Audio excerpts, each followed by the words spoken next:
You're listening to the Relationship-Centered Learning Podcast, a podcast to inspire and empower you to be a difference maker in an aimless educational system.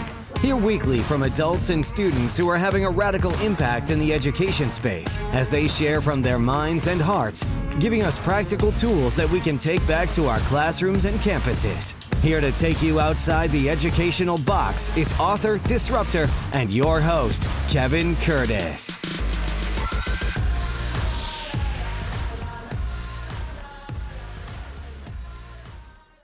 Hey, welcome back to the show, everyone. On today's episode, I get to sit down and interview teacher and coach Michael Herrera, who is entering his 15th year at Steele II High School.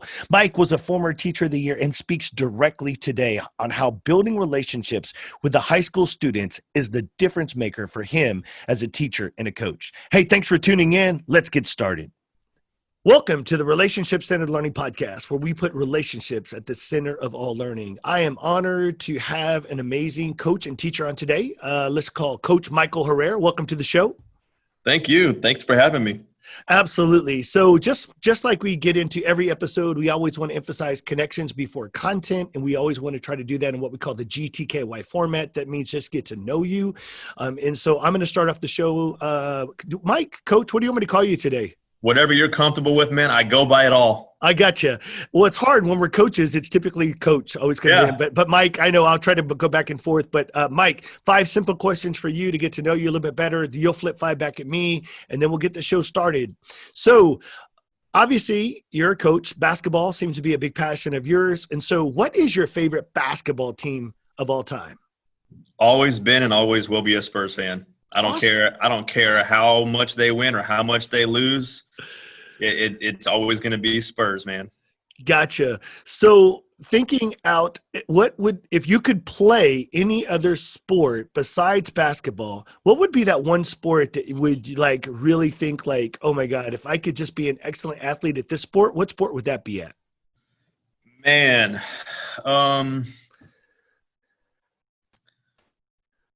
I'd have to say football, man. I never really got to play football as a kid. Basketball was always my favorite sport. I toyed with the idea my junior year in high school, trying out and playing football. But man, the seasons kind of mesh a little bit. But I would have loved to have been a receiver. That's awesome. Kind of like what they talk about with LeBron all the time, right? LeBron would have been this amazing receiver. Oh yeah, absolutely, man. That leads me to my third question. Do you have a certain brand that you're loyal to? Nike, Adidas, any of that stuff? Not that you're probably, sponsoring anybody, but you know what? I'm an avid runner. I run a lot of marathons and I do Spartan training and stuff like that. So I would say the only partialness I have to a brand is ASICS when it comes to that running. But man, being a coach, and it really kind of depends on your district too. So our district is actually sponsored by Adidas. So we have to wear Adidas shoes. We have to wear their socks and their clothes and their warm-ups. I mean, we could potentially just wear like a Nike, shirt or something like that during practice. But when you're at a game, or you're at the regional tournament or the state Final Four, they better see you with some Adidas on. Gotcha. So then my third question would be, if you're coming out of the tunnel, and what's that song that's going to be playing for you, Coach? Oh, man, what a great question. I tell you what, it's the song I probably play right now for my JV basketball team, man. It's Thunderstruck by AC/DC, man. Awesome. Oh, that's a good one. I love that intro. I love that intro, man. Good deal. All right. And then question number 4, breakfast for dinner. Is that okay with you? Oh, absolutely, man. Grew up eating that kind of stuff, man. Nothing like having a bean and egg taco for dinner. Or my mom used to make us French toast, man. So heck yeah, man. All right. And then simple question number 5 is what's your favorite time of the year here in Texas? My favorite? That's such a good question, man. No one ever asked me that question, but it's something that I always say. And that's usually that season, like it's right after basketball season. It's kind of like spring break, but almost Easter time. where the temperature is still cool enough, but the sun's coming out. I love springtime, man. So when those flowers come out and it's nice and cool outside, and it doesn't matter what time of day it is, I love that time of year. All right. So those were my 5 questions, Coach. You got 5 for me. Absolutely, man. Let's go with this one. All right. So here's a basketball one for you. Ready? You have one shot to take. All right. You get $10,000 for a layup. You got to make it, obviously. You get $50K for a free throw. And you get $1 million for a corner three-pointer. Which one do you go for? I'll go for the free throw. And I will tell you, I played basketball in middle school, and then I realized, like, I'm literally that movie, White Man Can't Jump. No, I can literally jump. I just really, to be honest, I'm not talented on the offensive side as far as to actually execute. I can play defense. I can block. I can screen. I understand X's and O's. And I even coached basketball when I first started coaching. I had to do like JV, freshman, junior high. So I really liked coaching the sport. I was just limited on the ability to play. And I'm right-handed. As I started playing into my 20s, on like playing in the basketball, like in the driveway and stuff like that, I started shooting left-handed because my form left-handed was better than my form right-handed. I was just more intentional about my hand placement on the ball. So I ended up like starting to shoot left-handed. So I would actually shoot a left-handed free throw, I think, for the second largest amount of money. That's crazy, man. So the question is, and this is not one of the questions, but do you bat right or left? So I bat right-handed. Okay. I don't. The only thing, I'm left-eye dominant, so I shoot a bow and I shoot a rifle left-handed. Okay. Just because I'm left-eye dominant. There you go. Question number 2, man. What's the last book you read? The last book I read, White Fragility, the one we're kind of doing in the men's study, and before that was Tribes. The men's and education group led me to my last 2 books. Yeah. All right. Question number 3, carnivore or herbivore? Oh my God, carnivore. All the way. The more the better. Barbacoa, carne asada. I'm from San Antonio too. So, yeah, I went to Jay, and I always tell people, I thought I was brown. I looked white on the outside, but I grew up in the Hispanic culture. I learned the language. Yeah. I dated Hispanic girls my whole life. The meats and the spices that come up with living in San Antonio with barbacoa and carne asada and carne guisada, yeah, I'm definitely a carnivore at heart. Go. All right. Favorite ice cream? Oh, I'm going to go with Rocky Road. All right. If I could find it, only one place has it. Now, the only reason I say that is what do you call it? Baskin Robbins has a German chocolate ice cream. I would tell you, I love German chocolate cake. It's the only ice cream I know that emulates a cake. It is phenomenal, but I don't know if it's seasonal. I don't know whatever it is, but if I could find it, that is the bomb. But Rocky Road would be right there with it. Dude, you got to try out Starry Night at HEB, man. Starry Night. Okay. Starry Night, HEB. It's an HEB brand ice cream, and dude, I've always got a tub of that in their freezer. Oh, love it. Got it. All right, question number 5, last one. Do you have a boat? I do not have a boat now. Right. When I was bartending and going through college, I believe it or not, I had 2 boats, 2 jet skis. Some good friends of mine. I lived on the other side of town, so Medina Lake was the closest lake, and that is exactly how I learned how to operate a boat in a jet ski, and I loved it. But man, boy, are there maintenance, and there's just little things. How many times I pull up to the lake and like, we don't have the plug. And I'm like, what? We don't have the plug. We're going to take on water. We can't even get in the water. And luckily, those things at the dock always know that. So they'll carry plugs and other things that you're tubed to the gas can or whatever, stuff like that. But no, man. And now that I live near Canyon Lake, I'm literally 10 minutes from the lake. I went out. Our neighbors invited us on a platoon boat. Yep. Platoon had a slide and double decker, and I'm watching all these boats in the lake. And I would tell you, Coach, it was like, I want a boat. Yep, I hear you. I got the itch right now. It's funny you asked that question. The part of that question that I was going to ask you is, so this actually might be pretty easy for you. So what if you were to have another boat? Mm-hmm. All right, what's the name of the boat going to be? Birdie to bogey. All right. You might have to explain that one. So birdie to bogey would be, I've had a couple of people ask me the autobiography of my life. I think, if you're a golf person and you get it, you're on the green, you're right there. Everything looks like it's very attainable. And then you turn around and you miss the putt. And then not only do you miss the putt, but you miss it by like 5 more feet. And before you know it, you go from a 1 putt to a 3 putt situation. Like, that's life, man. It looks so good right in front of you. Everything's going well. And then all of a sudden you're 3 putting. So that's it. Birdie to bogey. I like that, man. That's solid. Yeah. That's why we said, I've had a couple of people on the show. What would be your book? What would be a book what would be the title of your book? I'm like, birdie to bogey. And they just crack up because they're like, how did you I'm like, I've contemplated that so much in my life, because life feels like that. Like, you feel like everything is going right there. And then you're like, and then you miss the putt, but you don't just miss it. You miss it like way past the hole. And then you're like, okay, I got this. And then you miss the one coming back. And you're just like, are you kidding me? I was set up for a birdie and I didn't even get par. I went all the way past par and got a bogey, man. That to me, life, it's a great analogy of life. And hey, man, thanks for sharing that movie the other day. I really appreciated that, 7 Days in Utopia. That was a great watch, particularly for somebody who loves golf. Yeah. So man, that SFT, whew, man, that was good stuff, man. That's good. Absolutely. So just like every show, we always want to get a chance to know each other. So just like Mike and I are doing today, do the same things in your classroom, but do this in just what we call the GTKY format. I realize some of our questions may be longer. I realize some of our questions may be a little bit deeper, or we may extend on the answer. That doesn't mean you have to take that same approach in the classroom. I just want us to be comfortable on the show. But again, connections before content is such an important factor to help all of your students and your staff be successful on your campus. So as we get into today's show, Coach, ironically, you and I started to realize as we joined the Men in Education, we were actually teaching and coaching in the same district and not even aware of it. Yep. And so what really led you to get into education just to begin with?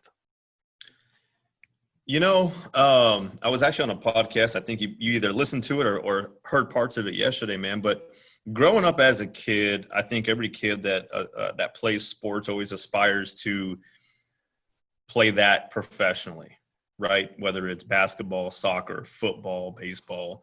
And so, yeah, I mean, I aspired to be an NBA basketball player. And then obviously through high school, you start to realize that that's not going to happen. But I still had a passion for the game. And so actually I really wanted to be a NBA physician. That was actually that was my dream. I want to be the Spurs doctor. I mean, literally, that's what I said. I had it narrowed down, not even like a professional doctor. Like, I wanted to be a professional doctor for the Spurs, right? And then once I got to college, it was just kind of like, man, that's just a lot more school. That's 12 more years of school. Like, I'm not doing that. I think academically, though, I was sound, and I know I can do it, and I know that I could have done it. It was just not a priority. I did not want to sacrifice everything that would entail.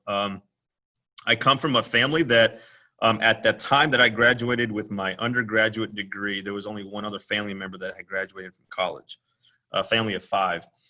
And so when I graduated from the University of Tulsa in 2002 with a degree in exercise science, I like the idea of sports trainer. I like the idea of physical therapist. And I wasn't sure, man. I didn't know what I wanted to do. So what did I go do? 2 more years of education and go get a master's. So I was buying time is what I was doing. But I went to Texas Tech and I was a grad assistant there and got to teach classes in exercise physiology. I was started to have my own, my class, I had to keep a grade book and come up with lesson plans on diet and exercise and weight training. I taught volleyball, basketball. I even implemented volleyball at Texas Tech for the first time. If you've never played volleyball, y'all need to check this out on YouTube, volleyball. So anyway, that led to this idea, I really like the relationships. And at that time I'm 22 years old, right? Graduated from college. So I'm 22 years old working on my master's, and I say kids, I had students in my class that were my age, right? That maybe got started later. And I had 18-year-olds, and I had people that were even older than me taking my classes. the responsibility, the relationships that you got to build through what I was passionate about, which was sports and exercise and science, that led to the path of, man, I really think that this is what I want to do. So I reached out to my old health science teacher, Susan Stout, who taught at MacArthur. And we just started talking, and she's like, Michael, this is what you got to do. You have got to go work in the medical field for 2 years. Because you cannot teach health science unless you go out there and get a medical certification. You have 2 years of medical experience, and then boom, you can take your test and become a health science teacher. And that's what I did. I worked in Houston for 2 years as a cardiopulmonary technologist, doing those the stress tests like you see on Gatorade commercials, where the athletes are hooked up to all the VO2 max respirator machines and the EKGs, and they're running on the treadmills. But I was doing that for obviously at-risk patients for heart disease or heart attacks, or, maybe they came in with palpitations or something like that. So, got my teaching certification 2 years after I did my clinical experience, and then got into teaching. But along the way, man, it was really paved by, I grew up in a single family home, and I got to participate in some camps, whether they were at YMCA or they were church camps. And I was always drawn to those leaders, and what they stood for, whether it be Christ-centered or just mentoring youth, and that's why you're YMCA. But even as a young kid, I always looked up to those leaders, the people that were responsible for a group. And I was just drawn to that. And so I was always kind of drawn to filling that same capacity as I grew up. Wanting to be the youth leader, wanting to be, the person that had a group of people under him that I could share my story or empower or enlighten with whatever I have to say. And, I think this is my calling, and this is, all that kind of led up to me being an educator for the last now 15 years. Hmm. And so you've been at Steele High School for, is it 14 years now? 14 total. This will be my 15th year. 15th year, right. So, man, I will tell you. So let me just clarify. Did you come to Steele when they first opened that first year? Nope. So it was the second year after. So they only had one coach at the time to coach all levels, right? Mm-hmm. And then that's when they bring in all the assistants, the freshman coaches and whatnot. So I came in the second year. Gotcha. Yeah, I came into Clemens the first year that Steele had opened up, that first year prior to you. Okay. And so I came in, and I had left Nixon Smiley as offensive coordinator and head baseball coach that came in to do freshman football coach. And I loved it. Clemens having the culture and rich heritage that they had. Freshmen were on the other side of the campus. I was almost like a small school within the school. Coach Farrar's like, just go over there, and as long as I don't hear anything from the freshmen, I'm like, absolutely, coach. I really loved the camaraderie and the relationships I built with the coaches and the community. And then I left there and got into leadership. But ultimately, the years that you've spent at Cibolo Steele, being recognized. And what year were you Teacher of the Year? Was that just a couple years ago? 2016. 2016, you were Teacher of the Year. What do you think attributed to it in the classroom for you to be acknowledged? Not that you weren't always doing these things, Mike, but what do you think for that year sets you apart that you finally did get recognized for being Teacher of the Year? So we actually just got a new principal that year. And Jana Cervantes is our principal, and I hope, I will make sure she listens to this, but man, she's amazing. I love her to death. I couldn't ask for a better principal. And honestly, as long as I've been here at Steele, the leadership here has been amazing. I can't say anything bad about any one of them. It's just a great place to be. The culture here is amazing. The staff is amazing, and the administration is amazing. But we had a new principal, and my wife was Teacher of the Year. Probably matter of fact, she was probably nominated every year for like a span of like 5 or 6 years, it seems like. And she's amazing at what she does. And she teaches elementary school in Northeast ISD. But I remember this moment. I'm sitting at a table at my wife's Teacher of the Year banquet. And I looked at her and I said, babe, I'm never going to win this. Like, I'm never going to be Teacher of the Year. And she's like, why? And I was like, well, I think there's a stigma sometimes that people associate coaches with being non-educators. And that's just heartfelt, So if you're listening to this right now and maybe you feel the same thing that I do, but I never felt valued as an educator and as a coach, this, that we always preach to our kids that you are a student athlete. You are not an athlete student. So academics comes first. Well, how can I say that to my kids on the basketball team, but if I'm not an educator first and a coach second? And I have a passion for teaching. I love teaching medical classes because these kids, I get to be the bridge for these kids that want to be doctors and physicians and nurses and physical therapists. And I get to, in my classroom right now, and I can just see my students right now, like I get to help them reach their dreams because this is an elective course. They don't have to take this course. They chose me. They chose this class, and I get to help them do that. And so I think that when we got that new principal, Ms. Cervantes, maybe she saw that. Maybe it was something that I said. Maybe it's the way I acted. But if I remember correctly, I was told that she was the one who put in the nomination for me. So, I would like to say that there was a buildup, right? That years and years and years of maybe administration or teachers recognizing what I do in the classroom. But I think on this campus, I would bet a paycheck on it that teachers know me as a connector teacher. Like they know that Coach Herrera loves his kids. They know that Coach Herrera is going to go support them at their volleyball games, their football games, their one-act plays, theater, whatever it is. Like that's just who I am. And I think that in combination with my principal at the time and who still is here, I think she recognized that. She saw it. And she is probably the most visible principal that I've ever seen. She is at everything. And so I think when she saw me at a lot of things, nowhere close to as many things that she went to, I think that kind of led to a little bit of that recognition of, man, who is this guy and what does he stand for? And then it turned into that nomination. But Kevin, it turned into being district teacher of the year as well. So that's, it's just, and my mom was there and I took her to that banquet. And I'm sitting there at the banquet with my mom, and I go back to that conversation I had with my wife, like, this is never going to happen.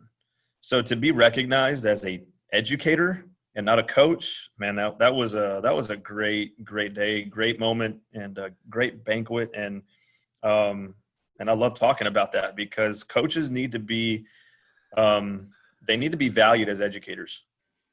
Well said, man. Well, congratulations, Coach. I applaud you for being diligent at holding yourself accountable for what we say, which is exactly right. Student athlete, right? Educator, coach. And that you modeled that in the fact that Janet came in and all it took possibly, nothing against Mike or any of the other, people that were there. It's just that she came in and saw something, and whatever it was, it was different. And I'm so glad that you were honored, and I'm glad that you had to learn that this was possible. And the fact that they call you the connector, how does that make you feel as an educator and a coach, right? You're both. We were both hats. We were many hats, but to known as the connector, like to have that, like when I interview Joe Beckman, I call him the human connector. He's not a teacher. He's not a coach, but Joe Beckman is the human connector. So what does it feel like to be the connector at Steele High School? What does that make it feel like for you, Mike? And I can't answer this question without first saying that there are a lot of connectors here on campus. As well as probably a lot of campuses. But to be very honest with you, I'm very biased in my answer, and I'm going to promote Steele High School. Like, I've been here now, this will be my 15th year. No matter if you're still here with me teaching, if you've left and you're at another school and you hear this podcast, the saying about this school and what people believe is that it's such a great place. And when I talk to other teachers from other schools and other school districts, and the complaints and the things that they talk about, and I'll leave it at that, it's just kind of like, man, is this reality? Like, am I really at one of the best schools in Texas?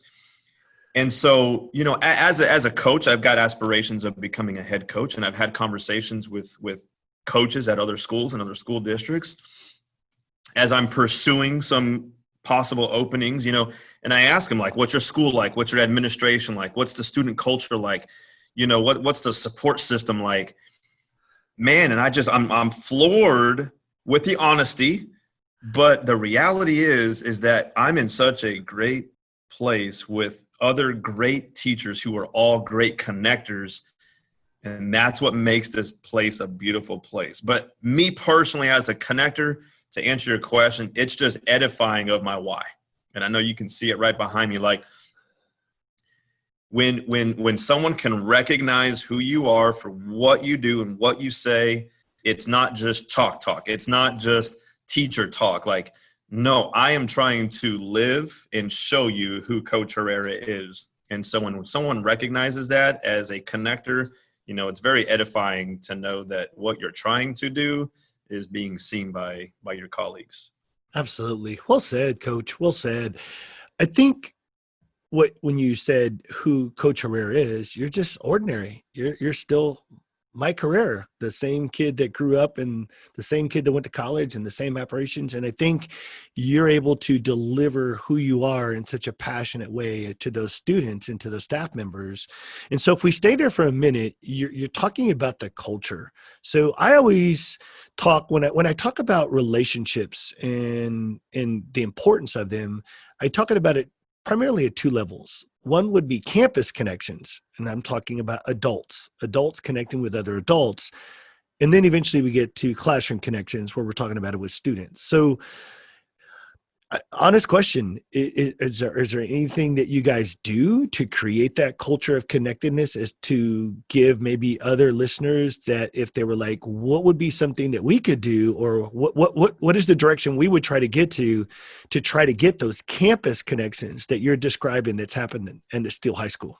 I wish I could give you an answer that was like, you know, something that another school could hear this and use.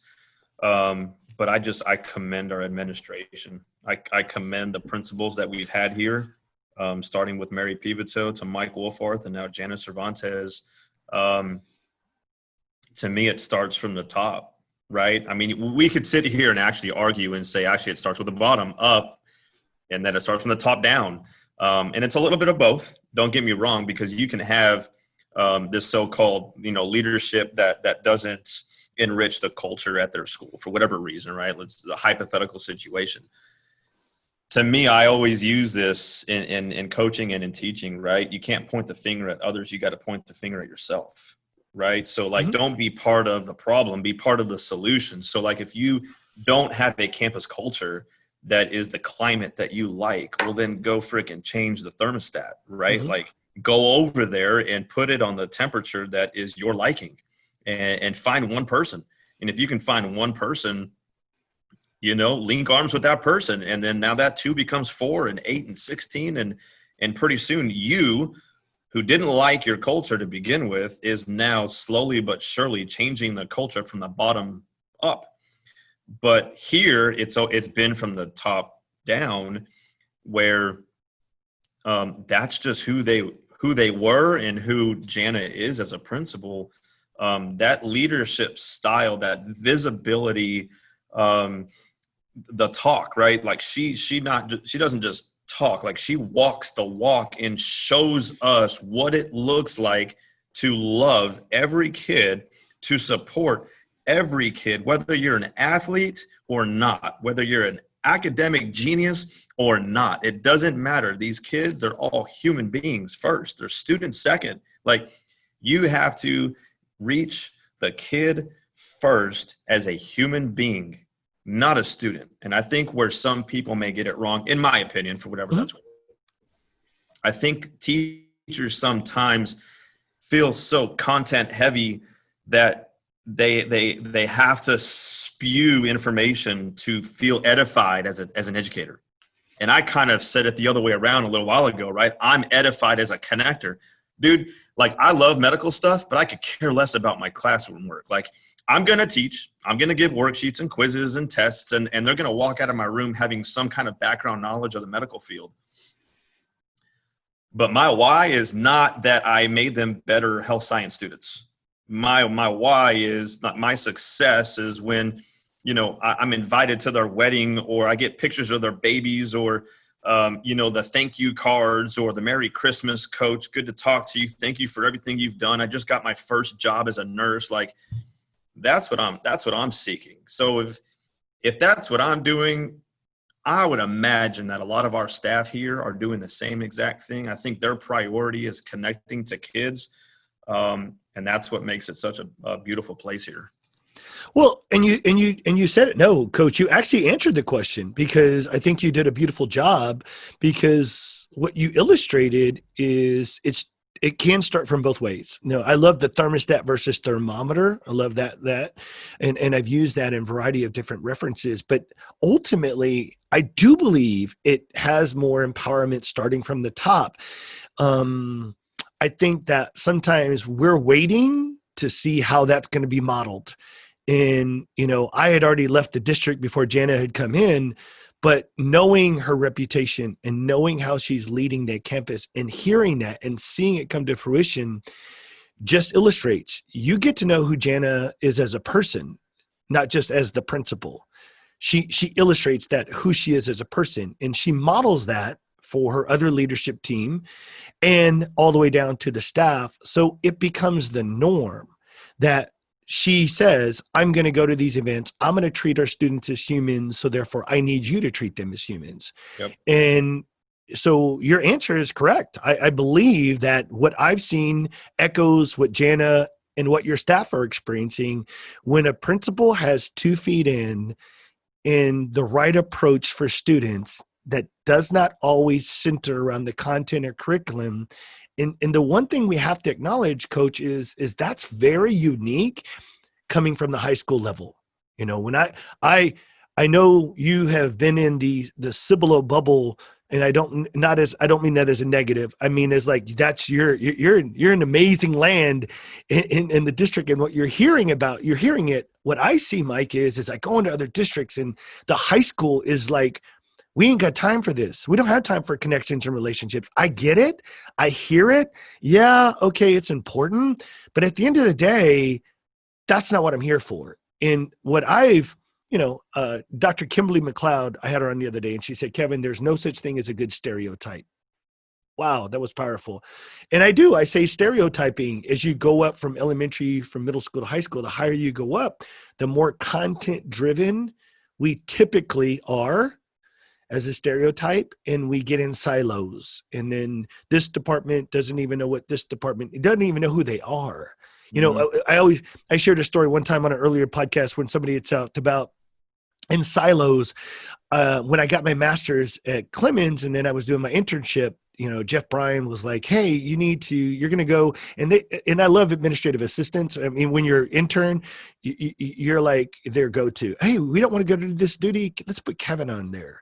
And they sent me on a senior field trip, coach, to like SAC downtown.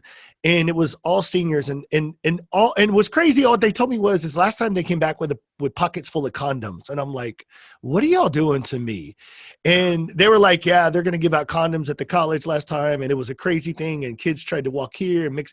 And this is where they send this brand new to be administrator. But here's the funny part. I'm getting on the bus, and I'm going to get on the bus, and literally some of the teachers like, can I help you? And I'm like, yeah, I'm your administrator today administrator in charge. And they were like, who are you? I'm like, my name is Coach Kevin Curtis. I teach biology and IPC in the science wing. And this is my second year here. They were like, who? They had no clue that I was even a teacher nor a coach on that campus, because, we're so segmented in silos. Sorry, I'm kind of going in a circle, but my point, Mike, is that when you look at the high school, what you have experienced and what the administrative staff and leadership has created there is very unique, because getting to know staff and connecting with staff at a high school level, just starting there is such an uphill battle when we are departmentalized in silos, and focusing more on our content and getting kids for college readiness and SATs and ACTs and, testing and all those other things. All of those other things typically take priority more at the high school level than anywhere else. What's your thoughts on that? It kind of reminds me when you were saying that, I've never really thought about that, but it kind of reminds me of what you experience when you go to college. Right? Like what you just said there, to me, I got the image of going off to school. Like, you go to college, you've got this massive campus with different buildings. There's different staff in every building. Like you said, they probably don't know each other as a staff. And it almost seems like in what you've described there, that some high schools maybe try to mimic a college, right? But like, to me, again, Kevin, that's shocking to me, because I've never lived that in 14 years here at Steele High School. And I always talk about this, like, culture should surpass you, right? So like, Mary Pibito was here and created a culture, and I've been a part of it. I mean, the only year I wasn't here was the year we opened, okay? Mm-hmm. And there's probably less than 10 teachers here that are still here since that second year, since I was here, or even that first year, right? So I've seen it all, man. And to me, it's just the torch has been passed to Mike Wolfarth. The torch has been passed to Janice Cervantes. And the people and the culture, we've had teachers leave, we've had teachers come, right? And it's just kind of been, some goes, some stay, right? But one thing that's been consistent here is our culture, right? So I really feel like what you just described there sounds like a college, and I think maybe that's what some of those high schools need to like forget about. Like, you're not a college, like, let them experience that there, right? But here as a high school, and I don't mean to digress here either, but you and I talked about a podcast that I'm going to be doing here on campus for Steele teachers, because there's teachers here, man, I don't know their name. That's a problem. But as I said before, like, that problem needs to start with me. I need to point the finger at myself, because who's to say that teacher can't help me reach a kid? No, I agree. And so that's great. I'm glad you segued there, because I one of the things that when we talked about this is I thought this is a great idea that not everybody has the capability of doing. But I do want you to share how you are going to build community on your campus with your podcast idea. Let's go there. Yeah, sure. So, man, COVID, let's talk about COVID. Like, what has COVID done to all of us, right? Besides the health and the risks that people have with this. And, but aside from that, man, we've had opportunities to take on new hobbies. We've had opportunities to revisit things that were hobbies, right? Or start new ones. And so, like, I've never listened to podcasts until now. So, like, back when, like, all the groceries were closed down and, like, you had to do this, you had to do that. Like, I was the one person that would leave the house, and I don't live too far from you, man. So you know what it's like when you need to go to a grocery store. It's a 30-minute trip, What am I going to do with this time? And so I was led on to this podcast and that podcast, and man, I just fell in love with listening to stories. It's so uplifting, and it's so empowering to hear that people are just like me, dealing with the same struggles. And there's also people that are not like me, but we've got some commonalities, right? And so this is all storytelling. So rewind a couple of years ago, I had this idea with my students as like one of the like first of the year icebreakers kind of things, right? That all teachers do, right? Everyone has their own little icebreaker to get to know you. But here's the deal. Some teachers do it for one day. Some teachers do it for like 2 weeks. I'm one of those guys that does it for like 2 weeks. And I'll never forget it, because I had a girl last year who's super smart. And she's like, Coach, when are we going to start learning? You'll start learning when I get to know you first. And that's how I answered her. And anyway, so going back to this idea of this podcast it branches off the idea of this icebreaker called What's Your Story? So the kids do a little PowerPoint and they use pictures, they use images to tell their story. I only gave them a couple of minutes to do this. So after watching all these podcasts over this COVID break, I'll call it, because I don't even know if we had summer or not. Like, this just feels weird. Like, I feel like when we go back to school this week, it's just like it's after spring break. Like, we had no closure to last year. So I thought, man, let me turn this into a podcast, because as a staff, and this is only going to be from my campus, and I don't know what's going to come of it, but that's not the purpose. Selfishly speaking here, it's so that I get to know who I work with. But the podcast allows it for all staff members to hear at their leisure. Maybe they have a 30-minute drive to work and they never knew the person that was next door to them in the hallway, right?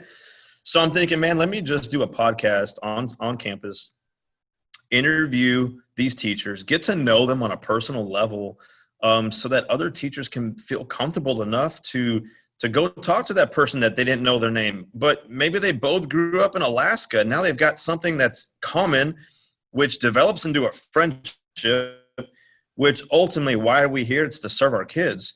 So if I know that this teacher over here also has the same kid that I'm struggling with, I've got a connection with that teacher. That teacher knows my heart. They know my intentions. They know who I am and what I'm about, and they might be more willing to help me, So, that's just, it hasn't started yet. I just got my microphone, right? So but my questions are being typed up in my phone. I'm figuring out who my first 5 people are going to be, but, I'm setting a goal.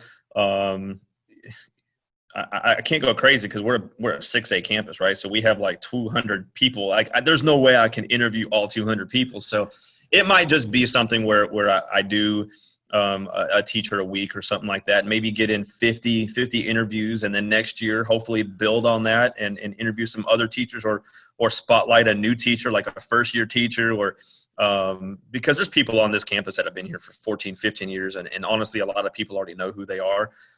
So that's kind of my thoughts on this podcast, man. Well, I love it. I would always say first suggestion is never bite off more than you can chew. So when it comes to whatever you're going to decide on how many episodes or stuff, but what I love about it is the creativity and the idea that, one, you're comfortable in doing something like this. Not every staff member would, right? But that you're willing to bring in a platform to share their story, because this is how we make connections. And unfortunately, this is our reality. What I love about it, Mike, is you're like, look, this is our reality. We're really busy. We're really big. But if I do it this way, at least we're going to increase the chance for you to get to know staff members versus standing up at a faculty meeting and giving a 2-minute spiel on who you are, right? Yep. In front of everybody. That you're willing to take the time and that you're comfortable leading these conversations. So I applaud you for, one, the thought process and the intentionality of knowing that this is going to, how can we not learn from each other, Mike, if you're doing a simple podcast where we take, 30 minutes or so to learn from each other? How does it not happen? Now, I'm going to segue back to one thing that you said, and this has been huge for me, and I don't know if this will help you at all. Go back to what your students said. Coach Herrera, when are we going to get to the learning, right? Here's why I say this.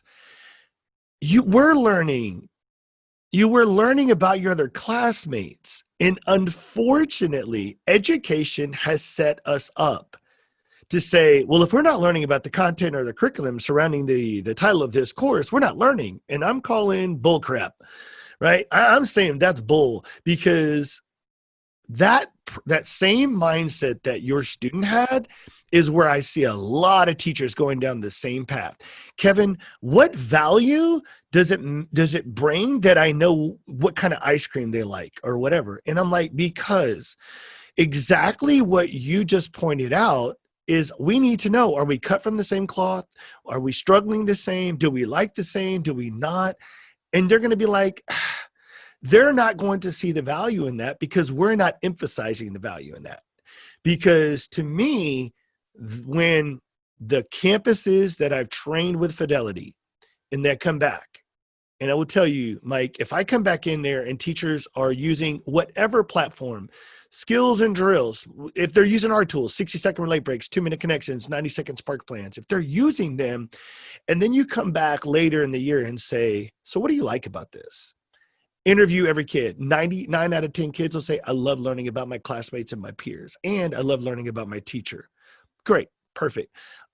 At this point, what if the school said they were going to stop this? They would, their eyes are like, whoa, no, no, no, no, no, no, no, like, no. And so all of a sudden, the students and the teachers see the value in it. And now we don't know how to do life without it because it's just it's integrated into the fabric of what we do. We've now seen the value into it. But as we're approaching leaving college and getting into teacher, or whether we're coming into alternative certification, any route in education, nowhere along that route does somebody stop and say, hey, when you get into the classroom, it's going to be also important to learn about the War of 1812, but also to learn about what kind of ice cream you guys like. And they're going to be like, why? And you're going to go, because when you learn about what kind of ice cream you like, or what brand of shoes you wear, or all these other things, it's going to make you human, and it's going to make you ordinary, and it's going to say, hey, we're all on the same plane. Because if we don't, and I'm in your medical science class, Mike, and I'm in there and I don't know who the other students are because it's an elective and we're all just coming in as kind of like strangers. But yet I'm learning when they raise their hand and they're like, dang, she answers all of his questions. She always gets like 100 on the quizzes. She's smart. All I learn is who you are under the prism of what the content and curriculum allows me to get to know you. But if you said, stop the content, stop the curriculum, let's just get to know these GTKY questions, they would be like, okay, she does struggle. She's smart here, but she's not that smart over there. Or that she struggles with insecurities, or that she struggles with any of these things, man. I think that's when your student said that was the first light bulb that went off. And it's not a condemnation. I'm just reminding us that we are learning. When I put it that way, what's your thoughts on that? Man, I tell you what, dude, like I wish you could see my arms here, dude, because like I'm filled with emotion at the moment when you're talking, because it makes me think of a lot of stuff that I've gone through as a teacher over the years. And I'm looking at her desk because she sat right there last year. That's a memory that I'm going to have forever, because it took 14 years for someone to ever say that to me. But I've been doing the same thing for 14 years in my classroom. But this student, who is very smart, who answers all the questions in my class, wants to know when we're going to learn. Let's fast forward 10 years. She's now an adult. Who is that person now in her place of employment? She's in her cubicle. She's a physician who doesn't communicate to her staff. She doesn't get to know who her medical assistants or her CNAs are. So how is she being perceived by her staff, right? Or if she's not the entrepreneur and she's a worker, none of her coworkers are inviting her to happy hour. Like, so it's like, that's a moment for me where I got to, and when kids ask me these questions, I don't address it to her. I address it to the whole class so everybody can hear my answer, right? And up on my whiteboard over there for the entire year, I didn't plan for this, was my why. And it talked about long-lasting relationships that surpass the time you walked the hallways of Steele High School. It stayed up there all year, the entire year. Matter of fact, it just got erased because they came and did the floors and they cleaned all the whiteboards and stuff. But I came in here about 3 or 4 weeks ago and it was still up on the board.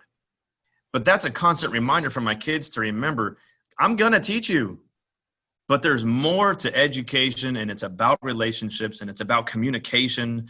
We're humans too, but it kind of you ask, what does it kind of remind you of? There's a movie called Patch Adams. I don't know if you've ever seen the movie Patch Adams. Have you seen it? Yes. Okay. It's a movie we show in here because it's a medical movie. It's about a physician, right? Robin Williams, who wants to become a physician. And there's this one scene that I bring up in all my classes. And he's going through medical school.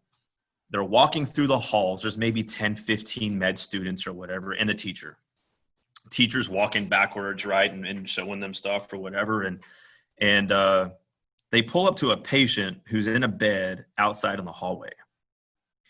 And the teacher talks about, and I'll use the word COVID because that's fresh on everybody, because I don't remember the specifics, but he's like, right here, this is our COVID patient. She's 53 years old. She's got shortness of breath. Respiratory system is failing, blah, blah, blah, blah, blah. And Robin Williams, Patch, he raises his hand and he's like, sir, what's her name?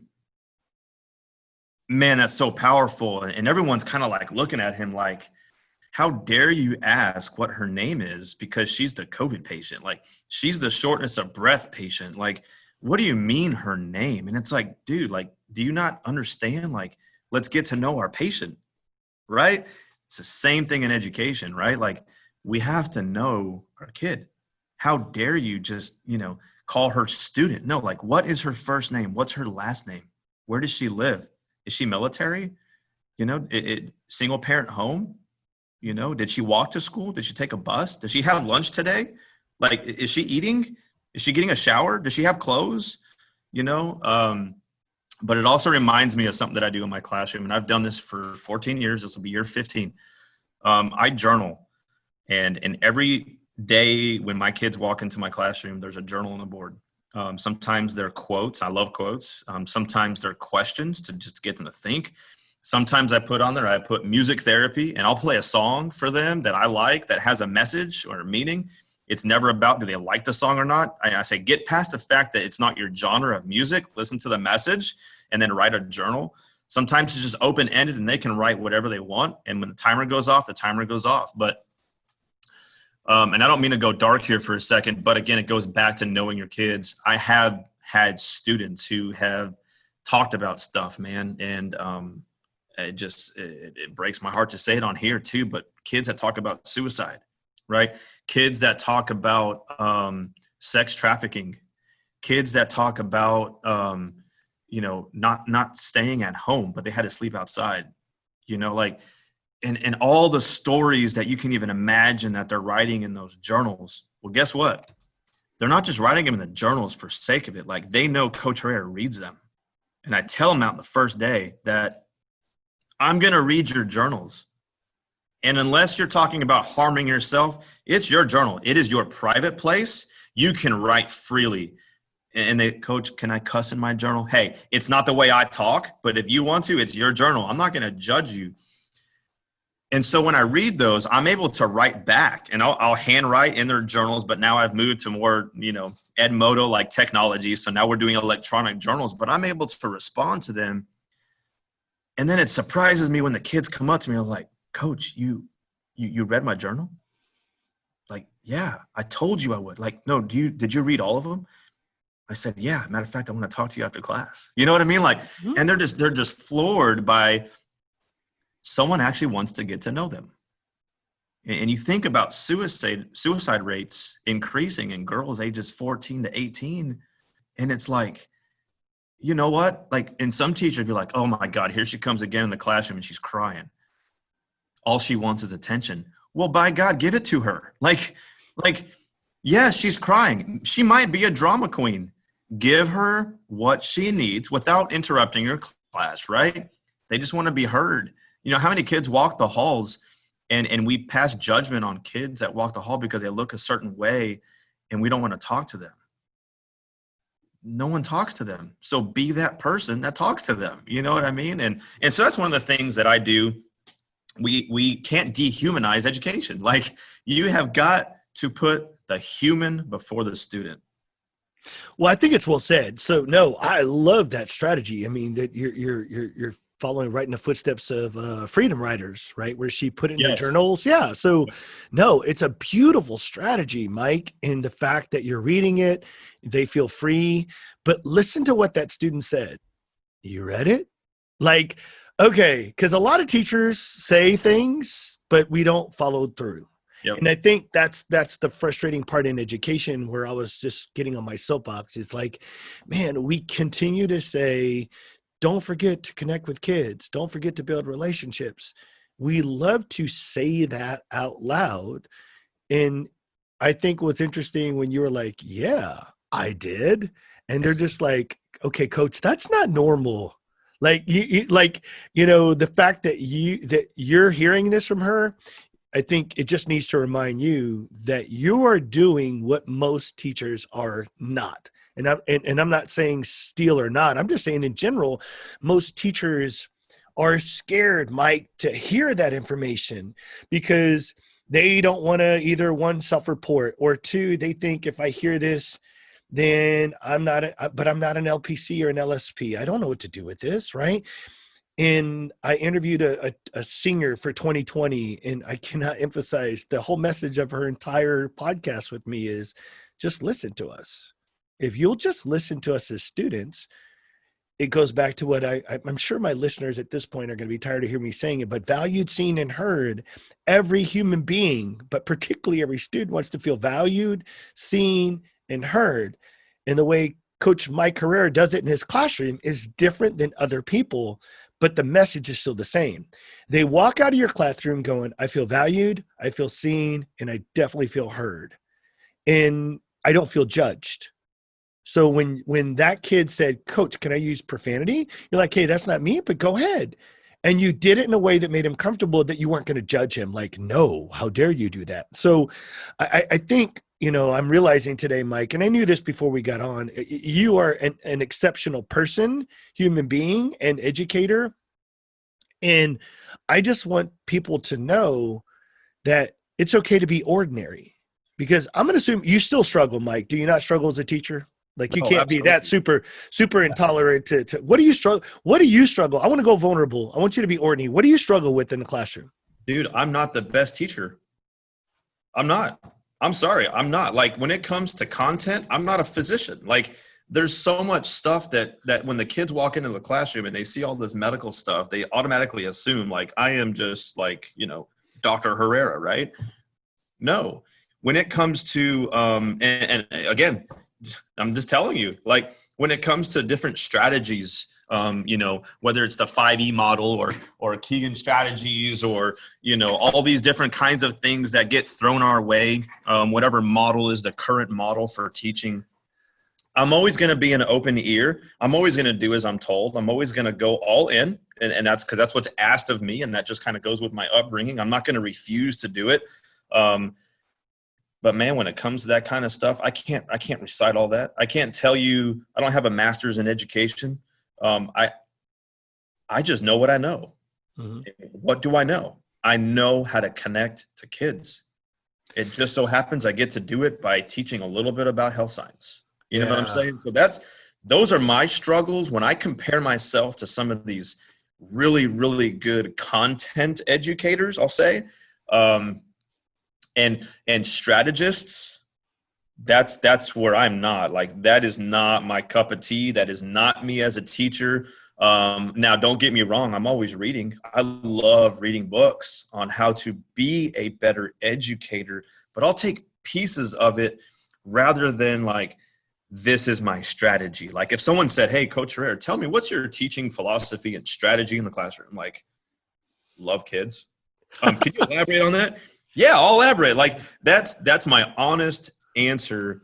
I hope that doesn't get me in trouble in the sense of like downplaying who I am as an educator, but that's just the honest truth, man. Like that's just not me as a teacher. And it never has been. Maybe it will with more experience. But man, I tell you what, all I do is love kids, connect to kids, build relationships, and sustain them over their life. That's it. Yeah. I always, I turned a slide that was colorful into a black and white slide, and it's a simple sign that says either love them or lose them. And I told him at this point in 2020, this is where kids are at. Things have changed. You and I have talked off episode. I think some educators who've been in the game long enough are stuck in that 1990 playbook in 2020 where, it's my job to teach them. It's their job to sit and get it. And, I'm the deliverer of all information in the world. And their job is to respect me and to just, and it's like, I don't know when it changed, but it changed. And so instead of debating, why don't we open up the 2020 playbook? And the first thing I always tell them is you got to connect before you even correct. Connect before content, connect, correct. And they're like, well, what do you mean? I said, kids no longer listen and comply with adults because we're adults. And they're like, well, they should. I'm like, no, I don't disagree with you. I was brought up under the same regime. But what happened, and this is my philosophy, is they stopped trusting us. And here's why. We grew up where you just trusted adults. But now with technology in the information age, this generation has been shown, from political leaders to doctors to general regular people, there are bad people out here, and adults don't always make good decisions. And so at this point, think about this. I wish we could change the narrative in our schools, and schools could be vulnerable enough to say, hey, welcome to my campus, where we may not get it right, but we're working on getting it right. We're going to make mistakes. You're going to make mistakes. Your kids are going to make mistakes. My teachers are going to make mistakes. Heck, I'm the principal. I'm going to make mistakes, because we're all human beings here, right? Particularly coming back in the mid-pandemic, like, I think we need to be as vulnerable as possible, instead of trying to act like we have it all together. That's the whole part. Education wants to give this facade that we have it all together. And kids know that we don't have it all together. Kids know that we struggle, but we're not supposed to show it, so they don't know it. And it's just this whole cycle of where we're supposed to have it together. We're supposed to know the content. We're supposed to be master teachers. We're supposed to be, we're supposed to be on our lesson and on our content and curriculum. And you put all of that, and you're supposed to connect with kids. It's one of the most impossible jobs to do in the system that we're currently at. So I want to talk about that, something you mentioned to me about the presentation that you started to present based on, was it based on from the teacher of the year in the district? Is that where it came from? I want you to talk a little bit about the name of it and with the message behind that, so people can hear what your approach is. Yeah. So when I won district teacher of the year, I hate saying won.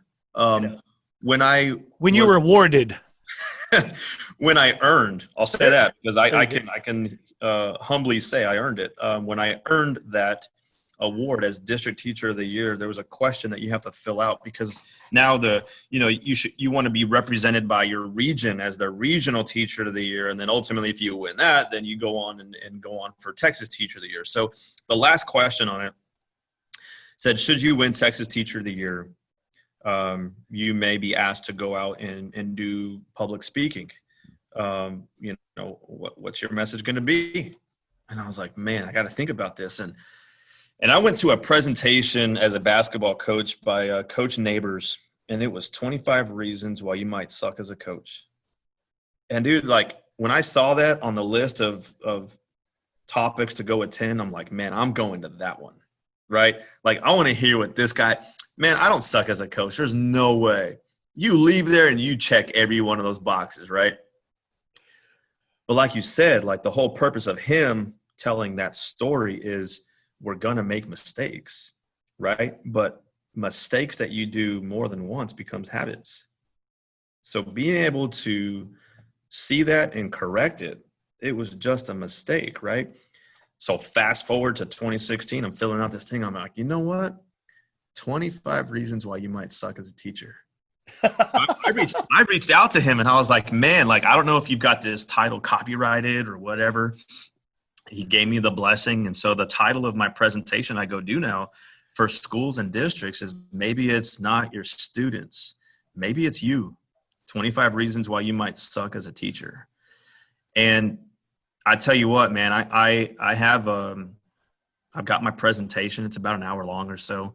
And there's a lot of movie clips that I show, but the gist of my presentation is all about connections. It's that connection piece. Like, if I can wrap it up into one slide, right? Like, if you're not connecting to students, sorry, you suck as a teacher, right? But when you were talking, it made me think of my presentation, because there's so much that teachers don't look at themselves, right? There's no introspective look in the mirror. What am I doing wrong? How am I not serving you? And so there's a part of my presentation that I actually do It was actually in my presentation as a slide, but not a video. So the first time I did this presentation, the saying is that if you want to know if you're a good teacher, ask your worst student. In my presentation, my wife didn't like that. She was like, "You can't say the word worst." And I'm like, "Babe, no, here's what I mean by that. The kid that's got their head down, that's not listening. The student that's always on their cell phone repeatedly, even though you've asked them to put it away. The student that doesn't ever turn in their homework. The student, like, go, that's your worst student, right? That's your challenging student. Ask that kid." Think about that. If you ask that kid what they think of you, how many teachers do you think would even ask that kid?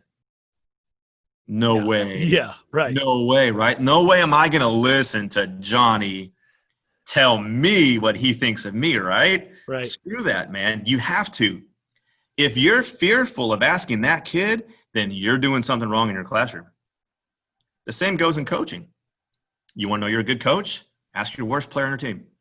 Because if you're only teaching the all-stars, if you're only coaching the all-stars, if you're only teaching the smart kid, you're not reaching Johnny in the back of your classroom. Why isn't he turning in his work? Why isn't he paying attention? Why is he putting his head down? It's not the kid, it's you, right? So I did this presentation. I'm like, you know what? I'm saying it right now to all of my audiences that I'm speaking in front of, but I've never done it. So I was like, how can I be this presenter challenging others to do it when I haven't done it? So then that next year, guess what I did? I put a camera in my back room and I said, guys, you do not have to participate in this at all. This is volunteer only. I do a presentation and I would love to have you on my presentation, but here's what I need. I need you guys to tell me one thing that I effectively do as a teacher that reaches you, not your class, you as an individual. But then I also need you to follow up that one thing that I suck at, one thing that I don't do well, that you don't like, that doesn't speak to you, that doesn't enrich you or empower you or make you a better health science student. Like, what's that one thing that you didn't like that Coach Herrera did? Mm-hmm. And man, come on, like the connections that I had with kids, all the kids were eager to go in that room one by one. They're going in there and they're filming and they're coming out and they've got smiles on their faces and this and that. Man, oh man, did I not learn a lot about myself. Okay, you got me in now. Man, I tell you what, so I personally believed that I held my stress back. I always thought like, hey, I'm having a stressful day. Like I can't let my kids see this or hear this in my teaching. I walked away listening to their messages, and the common theme I heard was that when you're stressed, we're stressed. And man, I was like, how selfish of me that my emotions, my stressful nature is coming off of me and falling on my kids. How do you think that's going to affect their learning that day in my class for 50 minutes? I would have never known that if I didn't ask them. Right. Right. Yeah, you get all the other stuff too, like, Coach, you shouldn't give us so much homework anymore. And you get all the funny stuff too. But I tell you what, man, just like I've always said, in any conference you go to, whether it's education or coaching, if you can walk away and take away one piece that will help you as an individual, as a teacher, or as a coach, then it was worth your time. And after sifting through all that video, man, that was my takeaway. Like, how selfish of me to put my stresses on my kids. But so, my presentation, I go into 25 different ways that teachers might suck as a teacher. And some of it's, comedic relief and some of it's like, oh yeah, okay, I used to do that, so I enjoy it. I enjoy going out and speaking and it's a blast. Well, oh man, first of all, thanks for being vulnerable enough to share that, because I think our listeners, just like me, you have me on pins and needles. I'm like, all right, Coach, what did they say? But what I also love about it is your willingness. And this is why I say, Mike, I brought you on this show knowing you were exceptional, but not many teachers, as you said, are willing to hear that. And as you've pointed out, what I have approached now, a lot of times when I speak and go and perform for trainings, I tell them today is like a mirror. There's going to be a lot of activities and a lot of things that I say that are going to ask you to self-reflect. And the only reason you may not like what you see and you may not like what you hear, but I'm not saying it so that when you look in the mirror that you deem yourself ugly or ineffective. I say it with all the love and passion that maybe it's time to change. You know, I'm Mike, I'm 50. I'm a football coach. I tell people I'm rooted in discipline, the foundation of everything that I was brought up. My dad was in the military for 27 years as a master sergeant. I became a coach, and I knew I emulated what coaches did, right? Tell me yes or no, sir. You follow directions, discipline. Then I became an administrator, and I went right into that mold. I told kids, if you don't like it here, get out. Nose to nose and toes to toes to kids. I did everything that my job asked me to do, but then I just started realizing it was ineffective.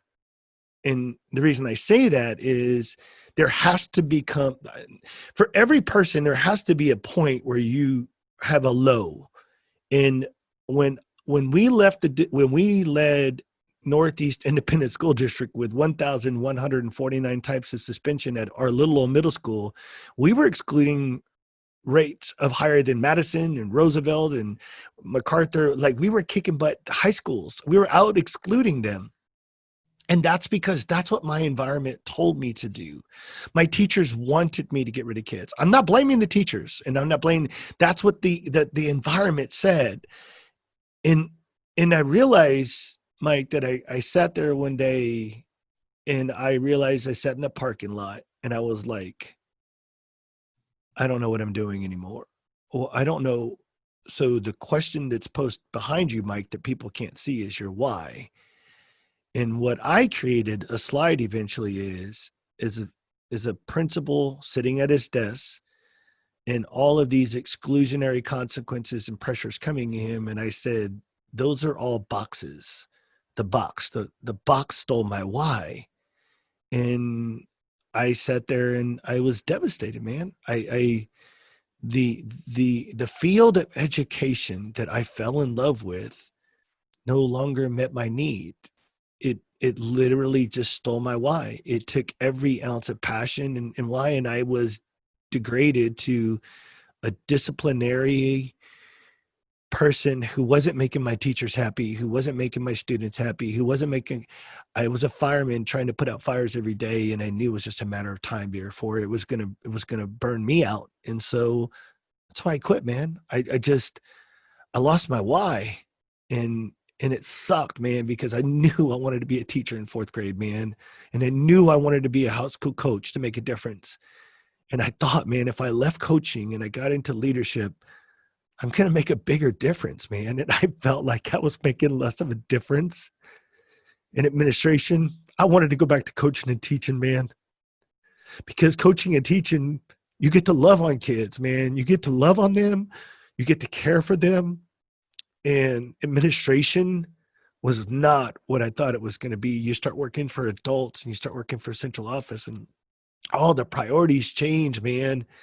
And I'm just so happy that I was able to recapture my why in finding the importance and the value of putting relationships and connections at the forefront, and just saying, hey guys, have you ever tried this approach?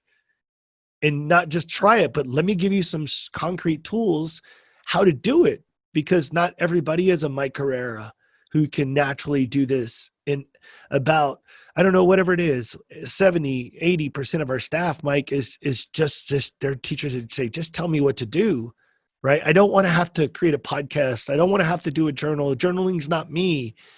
And I think what I'm taking away from my episode with Joe Beckman the other day, man, is we don't have to have it all together, but you just have to show the kids how you're an ordinary person. And he did it in an acronym FORD, FORD. Find ways to either talk about your family, an occupation. I think R was like recreation, sports, or D, a dream. He was like, everybody has one of those platforms to talk about.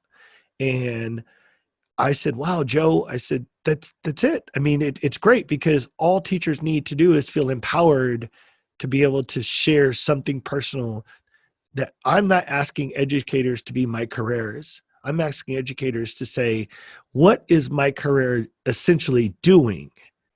And you're like, loving kids and connecting with kids. And then once I establish that, teach them to the best of my ability, and then continue to love and support them as they're through my students.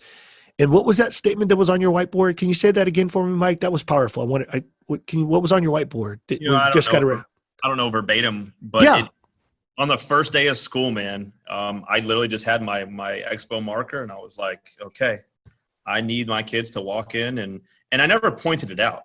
Like on the first day, it was just up there, but essentially it said my why. It basically said that I will know that I am successful as a teacher long after you have walked the halls of Steele High School. So it talked about long-lasting relationships, but I tell you this, throughout the course of the year, I would point to it. If something came up, a conversation came up, kids love going to Coach Herrera's class. They I'm going to tell stories, right? I'm very, and you used the word vulnerable, and I forgot to address this earlier. Yes, I'm vulnerable, but I think the key here is to be transparent, right? Okay. So illustrate the difference for us. So to me, transparency in my presentation of 25 reasons why you might suck as a teacher is when you as an adult, again, going back to like what we started talking about in this conversation about mistakes, as an adult, if I walk into my classroom late, my students are supposed to grab an expo marker and put their name on the board because I don't know when I'm going to do attendance, and I can go look and peek at the wall, and then I'm doing my attendance and I can mark those 2 or 3 students late, right? I don't need to interrupt class, ask you where you were. I don't need the excuses, good or bad. I don't need your slip from attendance. Like, I don't need any of that. Just put your name on the board, sit down, because the rest of my class is journaling and it's quiet, peacefully, right? So I don't want any interruption in the beginning of my class. But if I walk into the classroom late, does Coach Herrera sign the board? Yes, he does. I have to do and model the same things that I want of my students. So I sign the board when I walk in. The school wants a rule for, no sonic drinks or food in the classroom, right? Well, then I can't be seen drinking my drink and eating my lunch or my snack at my desk if they can't. And the other thing is like cell phones. No cell phones in the classroom. Dude, I used to be the cell phone Nazi, right? I see it, I take it, I turn it in, $15. I see it, I take it, I turn it in, $15. Man, if I put myself in today's school, growing up the way I did, $15 for my mother to get my phone back was probably a couple of $100. Right. She didn't make that kind of money. So then I started thinking, like, if I was a kid, would I be doing this to myself? No. So like I stopped that. And so I did my little cell phone policy now where kids are proactive when they want to use the phone, and they move a little sliding scale on a stoplight system. And Coach, I'm expecting a phone call from my employer today because I want to pick up another shift. Is it okay if I answer the phone when it rings? I mean, come on. I'm teaching this kid how to then, as an adult, when to use a cell phone, right? But I can't be just, thumbing through my phone while they're working on a worksheet. You have to be transparent with what we do and what we say and how we're modeling expectations for our students. Being vulnerable is, for me, telling my story, sharing with them that I grew up in a single parent home, sharing with them that Salvation Army would come and bring us clothes and food, sharing with them I didn't know that it, like, never going out to restaurants. Dairy Queen was a treat. And if we went there after church, it was the best day of the entire year. And so kids can identify, like, whoa, like Coach Herrera kind of has my story, and so that kind of helps that vulnerable piece.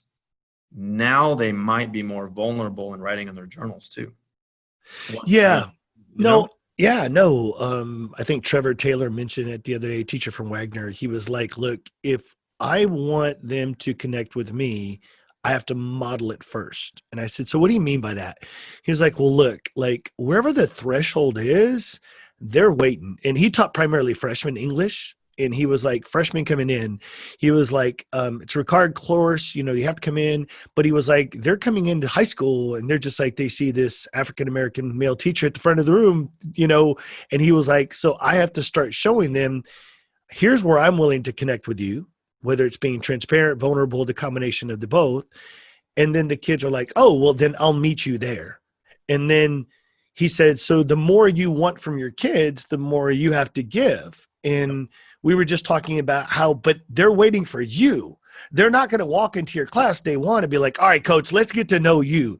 They're going to sit back and be like, all right, where is he taking us? Because you are the natural adult leader in the class, and they are waiting to figure out, okay, what are the dynamics in here? How does he work? And I love the fact that Joe Beckman had also shared something the other day. He said there was this one teacher that always high-fived, met everybody, the charismatic out-guy person.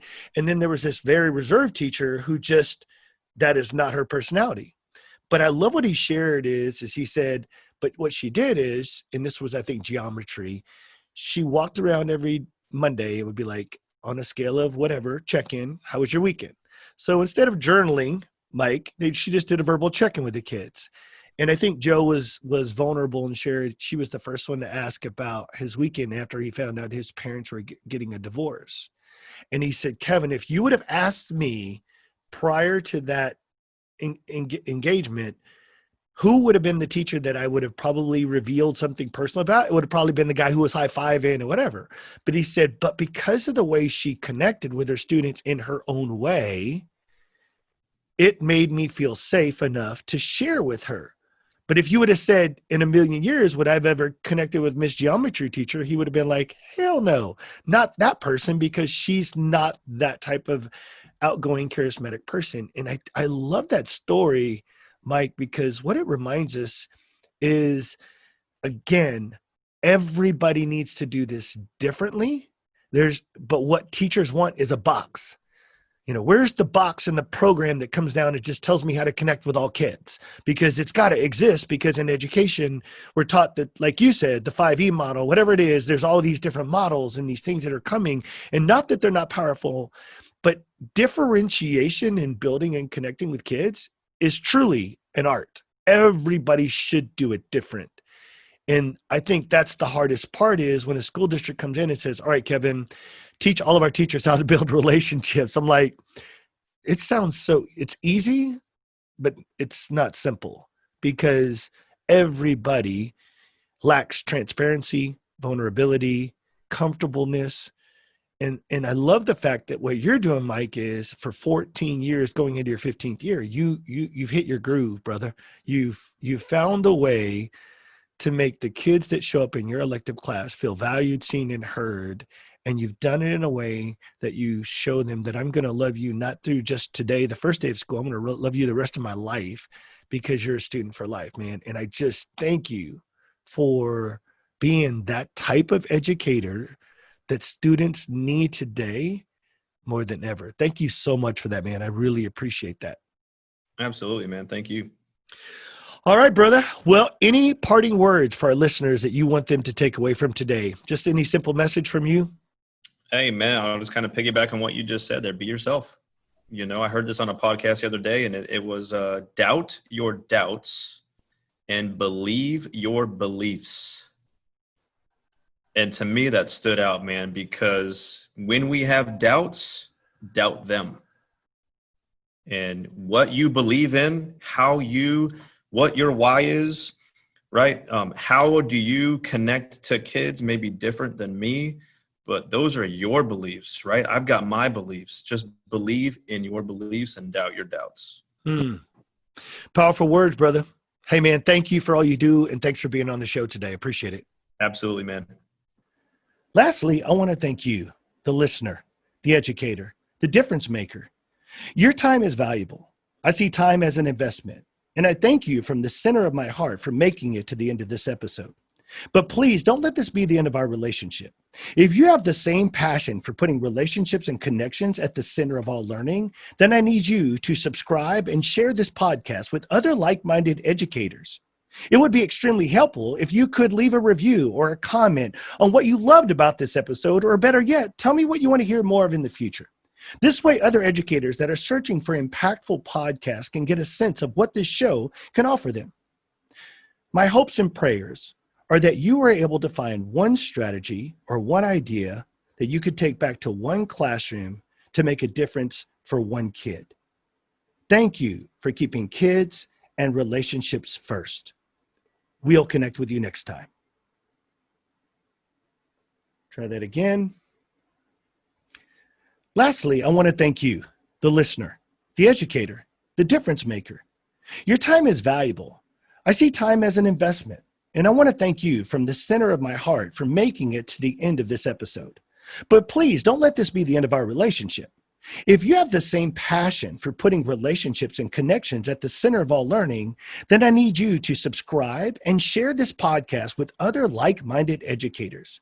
It would be extremely helpful if you would leave a review or a comment on what you loved about the episode, or better yet, tell me what you want to hear about more in the future. This way, other educators that are searching for impactful podcasts can get a sense of what this show can offer them. You see, my hopes and prayers are that you were able to find one strategy or one idea that you could take back to one classroom to make a difference for one kid. Thanks for keeping relationships first, and we'll connect with you next time.